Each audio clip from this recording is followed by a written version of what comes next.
then sickle cell anemia really now starts being mainly a bone issue. They have, and many of the children have actually gone on after about 5 years, doing very well. Then one day they get pain in one of the bones, and everybody thinks possibly he has been hit by the door or he fell when he played football. Please make sure that we also look at possibility of sickle cell anemia. Now, once we've done that, now we've looked at the symptoms, but what I'm trying to urge the parents now is that try every time you go forward, any test that you do where they are taking blood, please ask, any chance that I could have my child tested for sickle cell anemia? Because some of the children even grew up to 12. We see children who are 12. Recently, I found a couple that called me after they had got married, that when they went for this lady, when she got pregnant, when just to do the routine tests you do before pregnancy, they found out that she actually had sickle cell anemia. She's 23 and she's never had a problem. So anytime you have a blood test done on your child, ask, can I have my child tested? And even if you didn't have sickle cell anemia, they may tell you the child carries a sickle cell gene, which is important for them as they grow, because they may never get another chance to test. And as they look around for possible wives and husbands, they know they are carriers. They should also look around for someone who's not carrying the gene to try and minimize getting a child with sickle cell anemia. Now let's quickly go through, what do you do once a child has been diagnosed with sickle cell anemia? The most important thing that happens is that then you'll be told, go and see a hematologist who are experts in blood, or they are pediatricians like Dr. Wafula, who actually see a number of children with sickle cell anemia. When you go to the clinic, what we are going to do is, at that particular time, if they have suspected it could be sickle cell anemia, we need to confirm the diagnosis. And as I mentioned at the beginning, that we do this through what we call a hemoglobin electrophoresis, which is a blood test, and in many hospitals around Nairobi, we do that test once a week. There are hospitals where they do them every Thursdays, because you need a number of blood samples asking for the same test in order for the test to be done. Otherwise, you're wasting a whole big paper for only one patient. That, by doing it in piling them up and doing them at one day, then we reduce the cost. Now in Nairobi, the cost is about 1,000 shillings to get a hemoglobin electrophoresis. But always parents must insist that before they get this test down, they are well counseled. And they are told, because after we've diagnosed the condition and confirmed it, sometimes the parents don't come back. They go and hide. So we need to talk about the condition extensively, widely, before we subject the child to a hemoglobin electrophoresis, so they know why we are doing it and what are the implications if the test was positive. And again, after we've now found out that the test, they have sickle cell anemia, you need to do post-counseling and now tell them the journey with this child with sickle cell anemia, what it will entail. Quickly, let's go through. If a child comes into the hospital and not even in the hospital, still at home, and they have pain, what do? Many parents with children with sickle cell anemia always have what we call painkillers. The painkillers are the Panadols, the Brufens. You have them and you start giving that, and much of the time the pain should be able to go away and you don't go to the hospital. We know that the largest number of pain episodes in patients with sickle cell anemia are managed at home. A small portion, about 30 to 40%, will then come to the hospital. When they come to the hospital, we have a routine that we do. We don't want to go through that. If a child has, wakes up in the morning and has abdominal pain, tummy is hurting, please give a little pain again, just as you manage the other pain, a bit of a Panadol, a bit of Brufen, but ensure that that patient goes to the hospital, because it may not be sickle cell pain. They also have other things, so they should go. The other thing we need to do is if a child comes in and, say for example, patient with sickle cell anemia can suddenly wake up and bleed a lot when they pass urine, what we call hematuria, a lot of blood. Please, when you see that, encourage them to drink a lot more, give more water to drink, but arrange to go to the hospital, because they can bleed so much that they lose so much blood, and we can go into heart failure, and we go into what we call a hypotension. The blood pressure cannot be maintained. There's a way we manage them. They should come to the hospital. The other thing that you need to do, what about when you wake up and you have a child who looks weak, one of the sides of the body is not moving, that child is getting a stroke, you can't wait for another few hours. You must run to a nearby health center, health giving center. Could be, but always when you see what looks like a stroke, don't go to a dispensary, except if it's the only place where you can go. Run to a bigger hospital, because it's a bigger problem. If the child has a headache, which could actually be telling you this could be a stroke. It could also be an infection called meningitis. In children with sickle cell anemia, the chance that a child with sickle cell anemia gets meningitis is about possibly 100 times to a normal child. Again, that child must be seen by a doctor. Don't just give the Panadol and the Brufen and stay home. A child with sickle cell anemia with diarrhea and vomiting, which looks normal in a child who is normal, should not be taken for granted that this will go away. The child will get dehydrated, and within a short time will go into problems because of the dehydration. That child should be seen in a nearby health center. The other thing that we must mention is that when a child with sickle cell anemia gets what we refer to as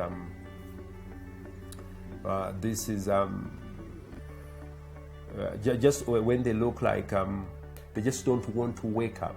I don't know how I can put this one. A child with sickle cell anemia normally will tell you, today, mommy, I'm not going to work, to school. I want to stay at home. That's okay. But you're waking them up and they're not waking up. You what? He wakes up, looks at you, and talks a little, and then falls asleep. Again, that's a warning sign. That could be a stroke. Again, run to the hospital. These things tend to happen in the evenings at night. So don't say he will wake up later on. No. Please rush to the hospital. So these are things that the parents need to do. Now, when they reach the hospital, the things that we do are quick. If you have pain, and I want to emphasize to the parents who are listening to this program, a child with sickle cell anemia that has pain, or an adult with sickle cell anemia that has pain, must not be kept in the line waiting to be seen 2 hours later. Sickle cell pain moves. If it was on the foot and they stayed in the line for 2-3 hours, by the time you see them, there will be many bones now that are having pain, and that child is going to most likely require an admission. You could avoid an admission by triaging the patient straight away to be seen by the doctor, and the painkiller given, patient rests, that patient could be sent home. So this is what we want to emphasize for the hospitals. A patient who comes in and they're saying he's just sleeping too much, he's not waking up, again, they can't be in the line.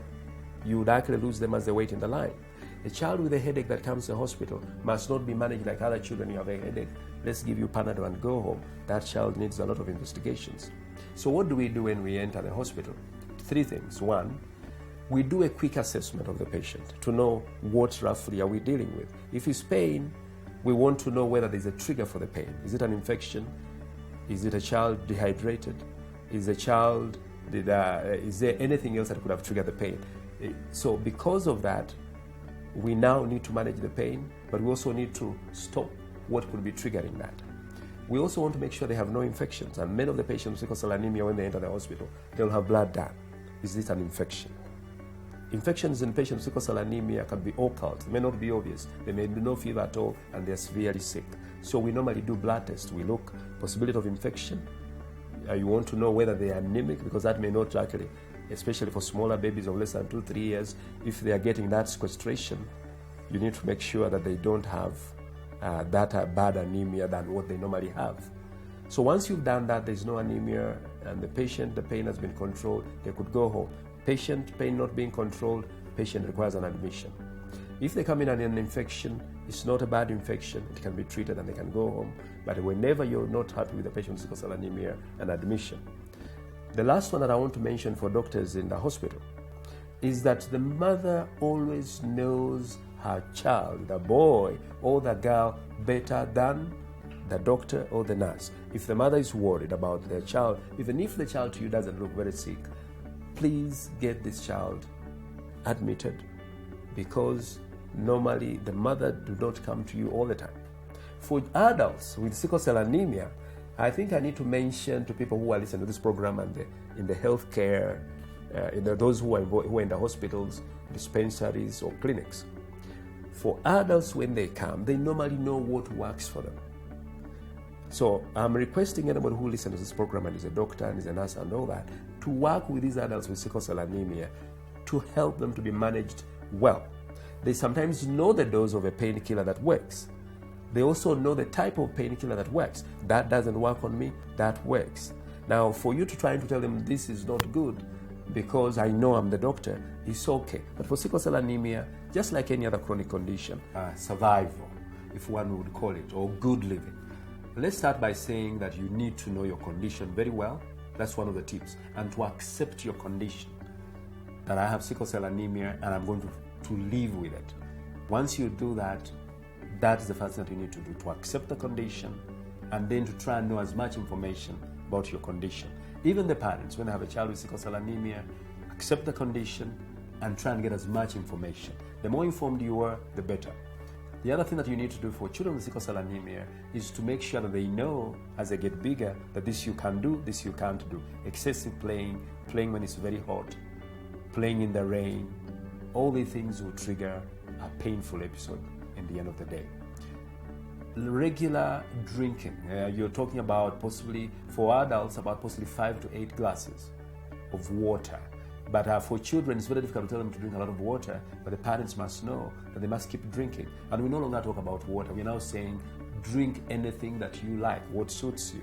But not in adults, not what you're thinking about. Just water and juices. The other thing that they need to do is make sure that they take their medication and to continue to motivate them to take the medication. Nobody wants to take medication regularly, every day of your life, but we must continue to talk to them, counsel them, and continue to explain them why it's important. The other tip is that you must continue to attend your clinics. If you're given a clinic every 3 months, please ensure you go. It's not for nothing. It's called maintenance. You're servicing your body. The other one for adults is that they must continue to know that things like alcohol, things like smoking are not good for sickle cell anemia. And the last thing that they also need to know, they need to network. They need to know how the others are managing sickle cell anemia. Because they are adults, they manage it differently. So they need to talk with one another, peer groups, talking about the condition, strategizing how to look after themselves. For parents with children with sickle cell anemia, the other thing that you need to know is that when they go to school, they may not perform very well. One, because they have pain, but two, also slowly by slowly, there is a little injury that occurs to the brain as they grow, and therefore they may not perform very well. So a lot of support and a lot of understanding, a lot of working together with the teachers. And again, the other thing we need to know is that nobody wants to be called a weakling. So even when they go to school and they have this condition, encourage them to participate in many of the activities, but within limits. Like if they have to swim, it must be most likely a warm day and possibly a warming swimming pool if possible. And as soon as they come out, put the towels around them. Don't expose them to excessive cold. But you shouldn't limit them. You can't grow up knowing that you can't do what you want to do. And then the other thing is nutrition, good eating, and I think I'm just going to say a balanced diet. Children with sickle cell anemia, many of them don't have good appetites, but many of us don't have good appetites. When you encourage us and explain to us where we should eat, we'll eat.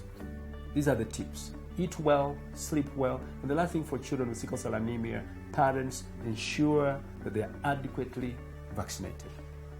Let's form support groups, peer groups.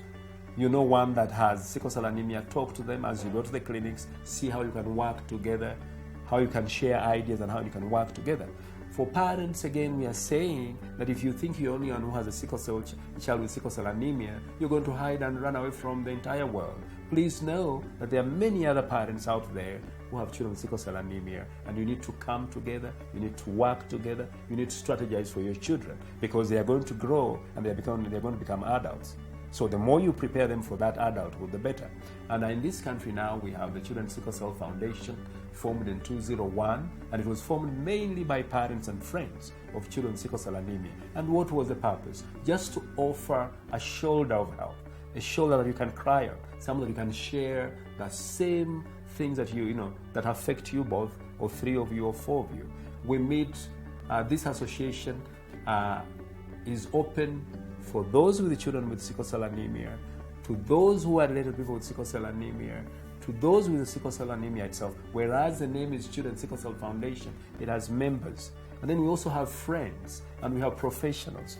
There are doctors in there, there are lawyers in there, and what are they doing? Just sharing, saying you don't have to be with it alone. It affects you, we want to know. It affects us when you have it. So that's actually the purpose of this association. Now, when we meet once a month, what do? The people who meet in this organization, they simply sit down and talk about the condition. How do you manage your child? What's a good way of managing our children? And we also do programs like giving information, like recently, about a couple of weeks ago, we talked to the youth. But we're not just talking to the men. And what did we do? There are special problems they have. One of them, for example, if you have sickle cell anemia as a man of 20, will I get married? Will I get a lady who likes me? Because I have sickle cell anemia, a chronic condition. And we've told them it's possible. The ladies out there, your Eve is always there. They also want to know how can they get jobs, because every time they go to look for a job, they want to hide the condition, because they know that if you're competing with other normal people and you're applying for a job, people may want to give it to somebody who is normal and not you. But you remember that it's only when you apply many, many times that you're going to get a job, even if you're normal. It's not just applying once. So this information being put across is good. And again, the other thing the association does is to also, just like an advocacy group, what do? We talk to doctors, like as I mentioned, to try and help doctors understand these people, that they also know their disease and they know how to manage it, and what they need is help. Not to come and take over and say, I'll manage your disease, and I stay with the disease every other day. That's what we do.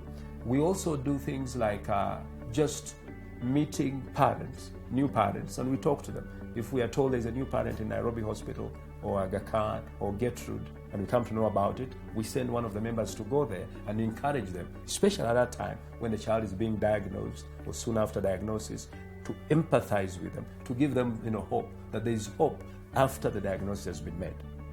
Now, once you're out there and you think you can help, you need to help.